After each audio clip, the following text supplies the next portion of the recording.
Pra quem não me conhece, oi, eu sou Martina Giovanetti, estudante de Relações Internacionais. E hoje, galera, a gente vai fazer uma análise que já tem um tempo que vocês estão me pedindo, tá? Uma análise muito interessante da gente trazer pra esse canal, que é essa questão do Trump e do BRICS. E eu não vou fazer isso sozinha, né?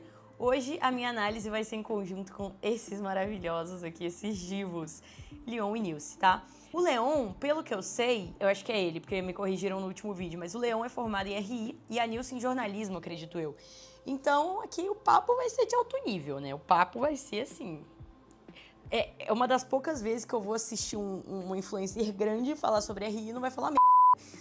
Então, tô ansiosa pra fazer essa análise com você, mas antes, se inscreve no canal. Comenta BRICS aqui embaixo pra eu saber que você está ouvindo o que eu tô falando. Compartilha esse vídeo, curte, tá? É muito importante que vocês interajam com o vídeo pra eu saber se vocês estão gostando, pra eu continuar o meu trabalho aqui na internet, tá? Eu tô investindo muito no YouTube, como vocês podem ver, a gente tá lançando 5 vídeos por semana. E isso é uma coisa que custa, né, galera? Então, o apoio de vocês é muito importante, principalmente, galera, eu tenho um Apoia-se, tá?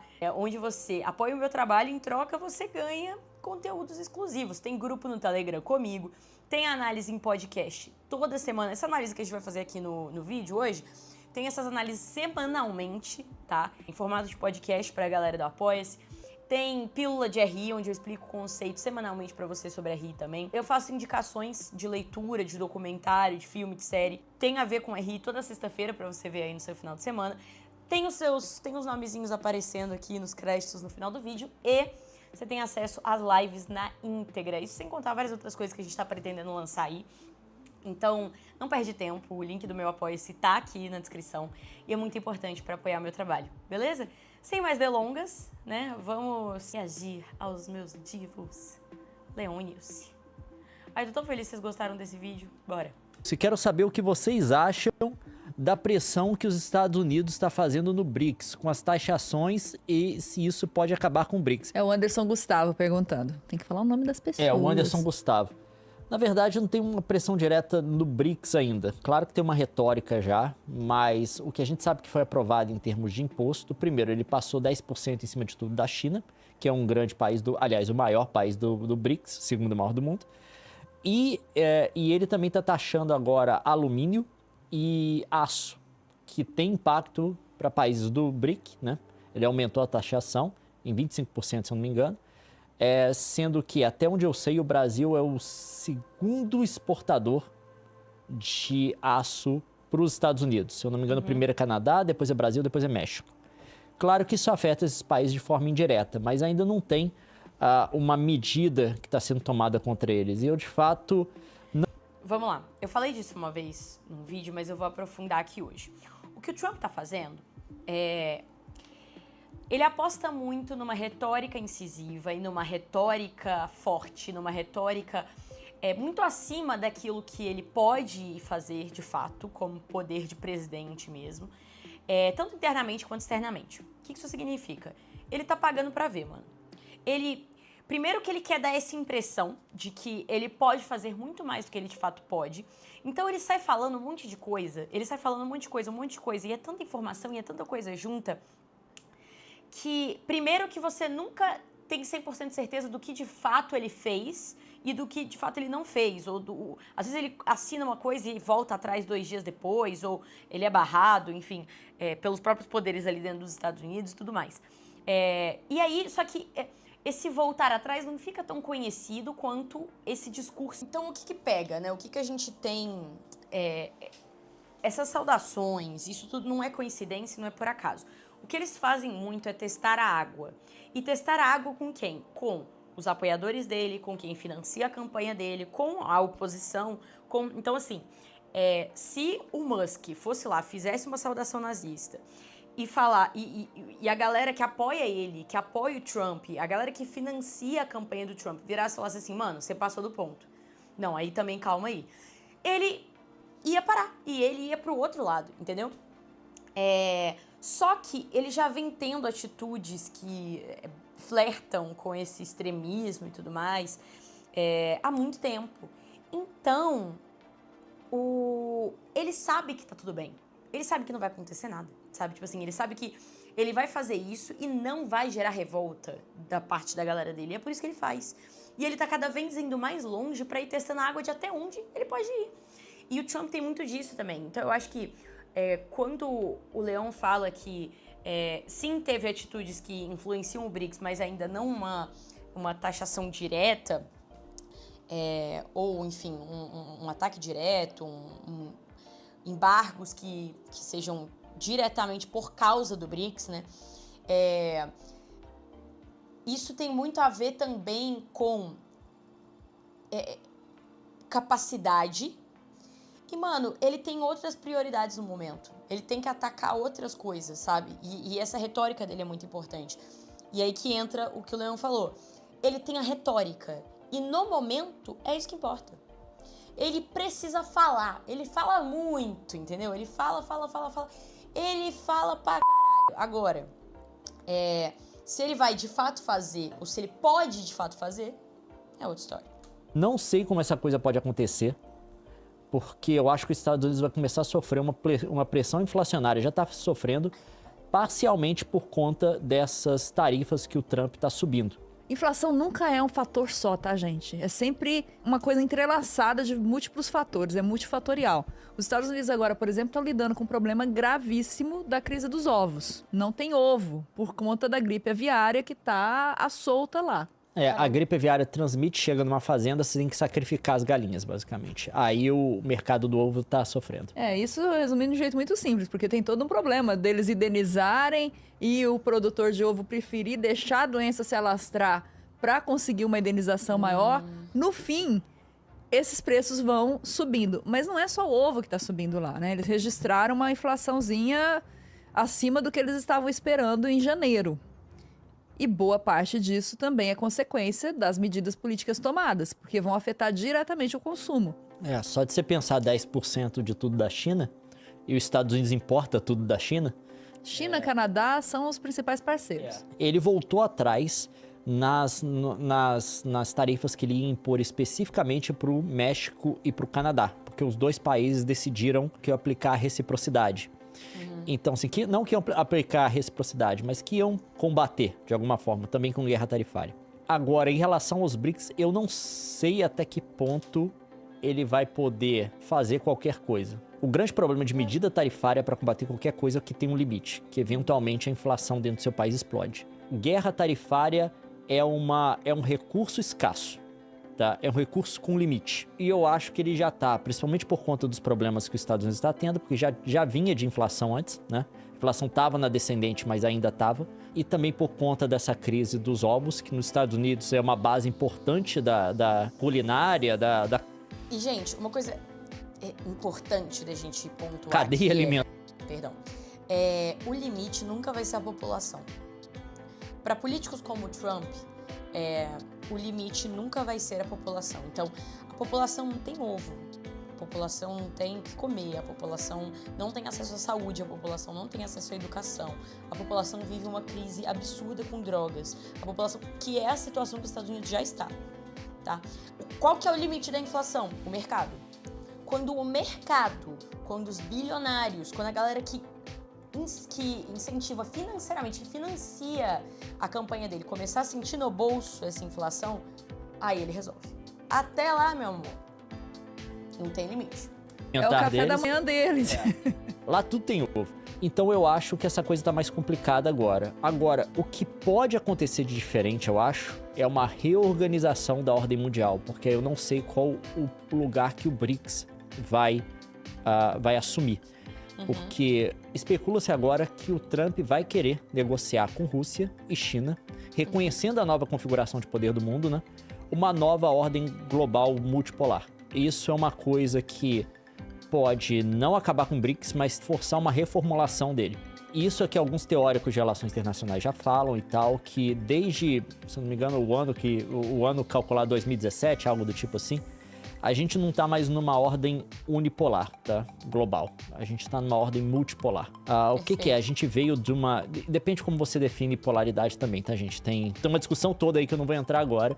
Isso aí é um semestre de faculdade. O negócio a gente saiu do mundo bipolar entre União Soviética e Estados Unidos na Guerra Fria, né? Com a queda da União Muitos amigos no sistema internacional, coisa que também a União Soviética não tinha tanto, porque o mundo estava polarizado, né? Você era amigo dos Estados Unidos ou era amigo da União Soviética. A China não. A China, existem países que os dois companheiros mais próximos desse país são China e Estados Unidos. Coisa que não era possível na União Soviética e que a China fez possível. E a China tem uma independência de tecnologia muito grande. O que isso significa? E aí que entra o ponto do vídeo do Country Balls que a gente viu, né? A China, ela tem a capacidade de produção própria, e não só de produção industrial, de produção de tecnologia. Então a China, ela não compra as armas dos Estados Unidos e usa, ela produz as próprias armas, que são equivalentes às dos Estados Unidos. A China, ela não compra os carros elétricos dos Estados Unidos e vende, ela faz os próprios carros. Ela faz os próprios microchips, os próprios celulares, os próprios... tudo. Então, a tecnologia chinesa é um diferencial muito grande. E tecnologia do dia a dia, mano. Sabe? Isso sem contar a população absurda, a capacidade bélica, o território que é gigantesco. Então, assim, quando a gente tá falando que talvez a gente esteja muito próximo de uma configuração como a gente estava na Guerra Fria, nesse sentido. Qual é a diferença? Né? Então, Martins, estamos vivendo uma nova Guerra Fria, dito isso tudo? Não, mas por uma questão muito simples e que eu acho que as pessoas não levam tanto em consideração, assim, que é muito importante. A China, ela não tem interesse em controle sistêmico. Martina, o que é isso? A China não tem interesse em controle sistêmico. Isso significa que a União Soviética e os Estados Unidos estavam lutando para muito mais do que controlar o mundo, né? Ser a maior potência. Não era isso. Eles estavam lutando, era uma luta de capitalismo contra o socialismo. Era uma luta de quem ia definir como o sistema internacional funcionaria. Entendeu? Então, a China não tem o menor interesse em como o sistema internacional vai funcionar, desde que eles comprem dela. Então, assim, é uma coisa completamente diferente. A China, ela não tem o objetivo de colonizar lugar nenhum ou de transformar lugar nenhum em um socialismo de mercado, em um capitalismo de mercado, como é a forma deles de fazer negócio, ou como é o sistema com o qual o país deles funciona. O interesse deles é ser a maior potência e crescer a China, pelo menos até o momento, né, como um país completamente independente dos Estados Unidos. Não é à toa que a forma de governo deles funciona para exatamente, né, servir a esse propósito. Então, eu tava vendo esses dias um vídeo que explica muito bem, inclusive a gente pode até reagir aqui, que eu vi um react, mas eu posso tentar achar o vídeo original e fazer um react aqui com vocês, de como funciona o governo da China. Ele não é uma ditadura absolutista como muitas pessoas tratam, né? Como se, enfim, o Xi Jinping fosse um cara aleatório que foi escolhido ali por um grupo pequeno de pessoas e fosse, enfim, um imperador ou alguma coisa do tipo. Não, ele é um presidente eleito. A diferença é que a forma que eles fazem isso é muito diferente. Basicamente, o que eles fizeram foi abrir mão de um sistema multipartidário para colocar, né, o país e o plano de governo na mão de um país só, que é o Partido Comunista. Perfeito? Perfeito. Em uma revolução, inclusive, que foi feita pelo povo. Então, foi uma decisão popular. Mas Martina foi feito em 49, né? E essa é a grande questão. A China, gente, e aí você pode ter a opinião que você quiser com relação à China, isso não me cabe. Uma coisa é inegável. A continuidade de governo, e eu não tô aqui me colocando a favor de ditaduras, eu não tô aqui... estou citando um fato que você também não precisa necessariamente achar a melhor coisa do mundo. A continuidade de governos na China, um cara que governou em 1949, saber exatamente onde ele queria a China 50 anos depois, foi o que permitiu que a China estivesse onde está hoje. O fato deles terem um plano concreto de onde eles querem estar e trabalhando todos os dias para isso, sem alternância de governo como acontece aqui, em que o governo faz uma coisa, o outro vai lá e desfaz, aí esse faz, o outro desfaz. Enfim, isso contribuiu para que o país chegasse onde chegou e estivesse onde está. Então, é uma lógica completamente diferente do que a gente tinha na Guerra Fria, com a União Soviética. E aí, por isso que não dá pra falar que é uma nova Guerra Fria, porque a China não tem interesse nenhum em dominar o sistema. Ela tem interesse em crescer enquanto potência e faz isso sem guerra. Acho que é uma coisa muito importante de diferenciar aí, por exemplo, da União Soviética. Faz isso sem impor ideologia ou sistema nenhum a outro país, né? A China não obriga ninguém a ser comunista. E faz isso com uma tecnologia principalmente voltada para mercado absurda. Então, é muito diferente. Das relações internacionais. E, por fim, a gente teve agora, com esses últimos anos do Putin, a reascensão da Rússia. A Rússia fica como um distante terceiro, tá? Mas ainda assim é um terceiro.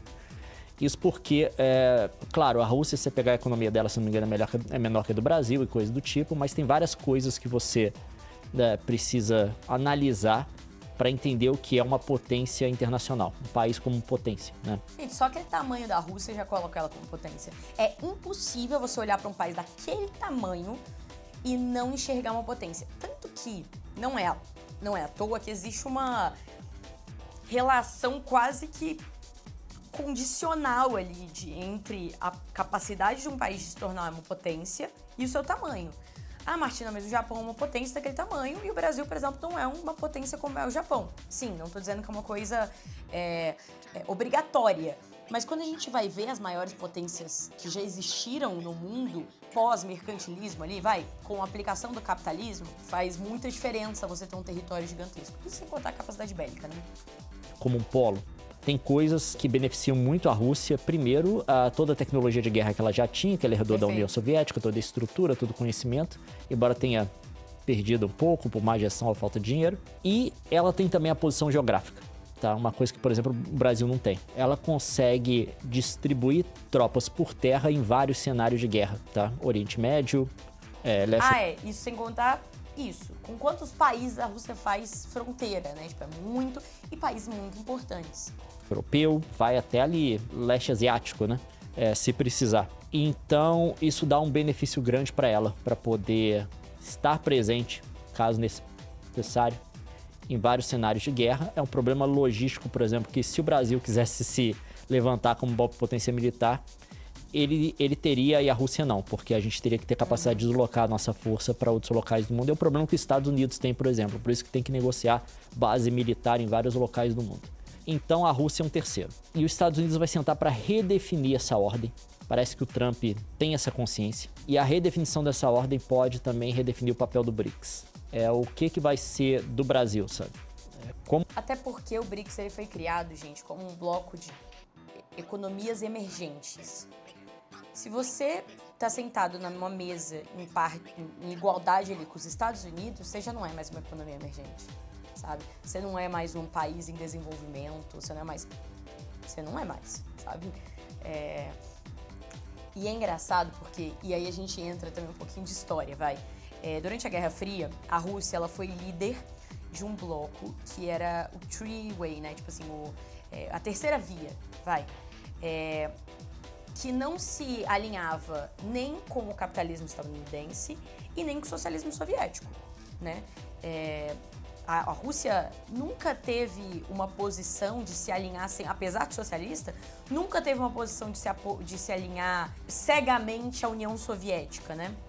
Então, a partir da Revolução, o país se fechou em 49, a China, no caso, né? E eles voltaram a se abrir para poder voltar a ter relações com o resto do mundo lá na década de 70 e tudo mais. E aí, auge da Guerra Fria, né? No auge da Guerra Fria, eles tinham que escolher um lado, né? Isso era uma pressão internacional para que eles escolhessem um lado. E a China não fez isso. E aí que eu tô falando, mano, essa questão dessa continuidade do governo, ela é muito importante por isso. Porque eles tiveram, naquela época, a posição que eles têm agora, que é de não se alinhar com ninguém, de ser a própria via, de ser o próprio caminho, né? Então, eles criaram esse movimento, né, de neutralidade ali naquele momento, eles se mantiveram neutros naquele momento, e aí eles criaram um movimento. Então a Índia entrou nessa, o Brasil meio que entrou também, mas é que a gente vivia também um momento de ditadura militar ali, então não tinha muita conversa, né? Ditadura essa financiada pelos próprios Estados Unidos, então eles mandavam no país naquela época. Mas o Brasil, posteriormente, né, até o fim da Guerra Fria, ali na década de 90, ele meio que se posicionou, no final da década de 80, início da década de 90, se posicionou meio que dessa forma, assim, como um país não alinhado, sabe? E a China que criou esse movimento. No que vai ser baseada essa ordem? Numa ordem com organização mais ou menos geográfica, né? Umas definições geográficas, assim, tipo você tinha na época da Guerra Fria, a maior parte dos aliados da União Soviética ficavam basicamente colados no território da União Soviética. Sim. A gente não sabe. Só que eu acho que pode ser o maior fator redefinidor. Eu não acho que o Trump vai gastar mais da bala dele com questão tarifária, porque a inflação já tá batendo na porta. Eu não sei não, ele é maluco? Não, é aquela coisa que eu falei. Eu assumo que o cara é racional. Eu não assumo não. Não, você tem que assumir. Mas o negócio é a minha previsão. Por que você tem que assumir? E aí, tipo, é uma coisa que eu acho que também temos todos sempre que ter em mente. Eu sempre falo que o Trump é maluco, porque, tipo, mano, ele é maluco. Tipo assim, ele é uma pessoa tantazinha das ideias. Porém, como presidente do país mais poderoso do mundo, ele tem muita gente cobrando muita coisa dele, principalmente a galera que investiu na campanha dele. E ele tem muitos conselheiros, ele tem muita gente em volta dele que sabe exatamente o que tá fazendo. Então, ele não vai fazer nada tirar do cu dele, sabe? Tipo, ele não vai tirar nada da cartola do nada. Ele vai fazer o que ele tem que fazer pra agradar as pessoas que ele tem que agradar. E isso inclui, hoje em dia também, a China e a Rússia, né? Tá? Como eu vejo o mundo agora da forma mais pessimista possível. É o seguinte, ou o Trump não termina o mandato dele, ou ele vai ter um terceiro. Esse é o meu cenário pessimista, tá? Eu acho que ele vai preparar o terreno pra não sair do poder. Fizemos muita análise nesse vídeo aqui, né? Eu gosto de fazer essas análises, eu sinto que eu faço muita análise no TikTok. Acaba que, como eu faço muitos vídeos sobre muitos assuntos diferentes, as minhas opiniões, elas ficam meio dispersas, assim, nos assuntos. Eu não quero isso. Quero que vocês tenham essas análises mais longas. Eu vou fazer essas análises mais longas aqui no canal. Lembrando, toda semana, pra quem é do Apoia-se, tem essas análises, tá? Em formato de podcast. Então, quem tiver interessado, o link tá aqui embaixo mais uma vez. E é isso, galera. Por hoje é só. Se inscreva no canal, dá like aqui nesse vídeo, compartilha, comenta BRICS aqui embaixo pra eu saber que você assistiu. E é isso, pessoal. Um beijo pra vocês e até o próximo vídeo. Sobe os nomes dos apoiadores.